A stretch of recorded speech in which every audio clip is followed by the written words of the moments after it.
अस्सलाम वालेकुम। उम्मीद है आप सब खैरियत से हैं। आज की वीडियो में हम बहुत इंटरेस्टिंग टॉपिक डिस्कस करने जा रहे हैं। क्या आपने कभी सोचा है कि हमारे आसपास कितनी तरह के लिविंग ऑर्गेनिजम्स मौजूद हैं? कितने पौधे, जानवर और छोटी-छोटी चीज़ें हम देखते हैं।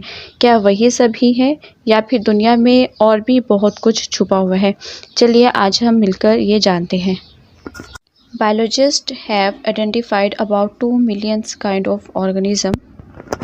बायोलॉजिस्ट ने यानी अब तक तकरीबन 2 मिलियंस यानी 20 लाख ऑर्गेनिजम्स को आइडेंटिफाई किया है।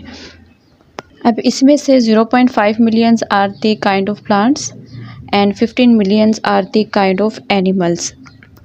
यानी इनमें से 2.5 मिलियंस यानी 5 लाख प्लांट्स हैं जैसे कि पेड़ पौधे, घास फूस वगैरह, और उसके अलावा 1.5 मिलियंस यानी 15 लाख एनिमल्स हैं जैसे कि इंसेक्ट्स है, फिशीज़, बर्ड, मैमल्स, रेप्टाइल सब शामिल होते हैं। ठीक है, लेकिन ये सिर्फ वो है जो हम अब तक ढूंढ चुके हैं। हो सकता है दुनिया में और भी ऐसे लिविंग ऑर्गेनिजम्स हैं जो अब तक हमने डिस्कवर नहीं किए। हर साल बायोलॉजिस्ट नए नए ऑर्गेनिजम्स ढूंढते हैं, हज़ारों नए स्पीशीज़ हर साल डिस्कवर होती हैं। इतने सारे ऑर्गेनिजम्स को अच्छे से समझने के लिए बायोलॉजिस्ट ने एक सिस्टम बनाया है जिसे क्लासिफिकेशन कहते हैं। क्लासिफिकेशन की डिफाइन देखते हैं। Classification is the process in which organisms are divided into groups and subgroups on the basis of similarities and differences found in them। Classification का मतलब है कि लिविंग चीज़ों को ग्रुप्स और उनको फिर सब ग्रुप्स में डिवाइड करना है। जो एक जैसे हैं वो एक ग्रुप में रख दिए जाते हैं, जो अलग हैं उनको दूसरे ग्रुप में रखा जाता है, जैसे कि एनिमल्स और प्लांट्स। एनिमल्स को हम अलग ग्रुप में रखते हैं और प्लांट्स को अलग ग्रुप में।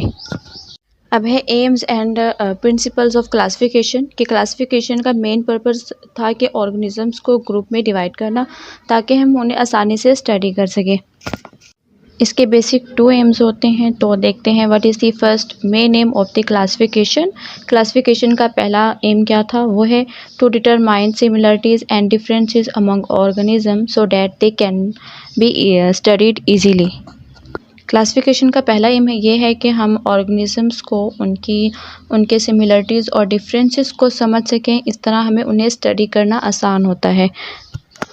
इसको इजी एग्जांपल में समझते हैं। सोचिए आपकी अलमारी इतनी बड़ी है, उसमें कपड़े रैंडम पड़े हैं, शर्ट्स, पैंट्स सब मिक्स हैं। आपको जल्दी से वाइट शर्ट चाहिए, लेकिन जब सब चीज़ें मिक्स होती हैं तो ढूंढना उन्हें थोड़ा मुश्किल होता है। अब सोचिए अगर आपने अपने कपड़ों को कैटेगरीज में रख दिया है, जैसे कि शर्ट एक तरफ, पैंट्स दूसरी तरफ और जैकेट्स को आप अलग रखते हैं। ठीक है, तो आपको वाइट शर्ट मिलने में कितनी आसानी होती है। ठीक है, ज़्यादा टाइम नहीं लगेगा। बस वैसे ही बायोलॉजिस्ट भी लिविंग चीज़ों को यानी लिविंग ऑर्गेनिजम्स को ग्रुप्स में डिवाइड करते हैं ताकि उन्हें ईजी हो जाए स्टडी करना। अब है what is the second aim of classification. Classification का दूसरा मकसद क्या था? ये है to find the evolutionary relationship among organisms. Classification का दूसरा एम है एवोल्यूशनरी रिलेशनशिप को फाइंड करना, यानी कौन सा ऑर्गेनिज्म किससे डेवलप हुआ है और उनका फैमिली ट्री क्या है। एग्जांपल से समझते हैं कि जैसे ह्यूमंस और मंकीज़ का कॉमन इंसेस्टर होता है। क्लासिफिकेशन से हम ये भी रिलेशनशिप को ईजिली समझ सकते हैं। अब देखते हैं कि एवोल्यूशनरी रिलेशनशिप्स क्या होता है।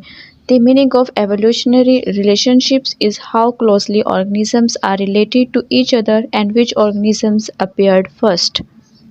एवोल्यूशनरी रिलेशनशिप्स का मतलब है कि कौन से ऑर्गेनिज्म एक दूसरे से कितने क्लोजली रिलेटेड है और किससे पहले आया। जैसे कि लायन और टाइगर एक फैमिली में हैं, ठीक है, लेकिन लायन और ईगल दूर के रिलेटिव्स हैं।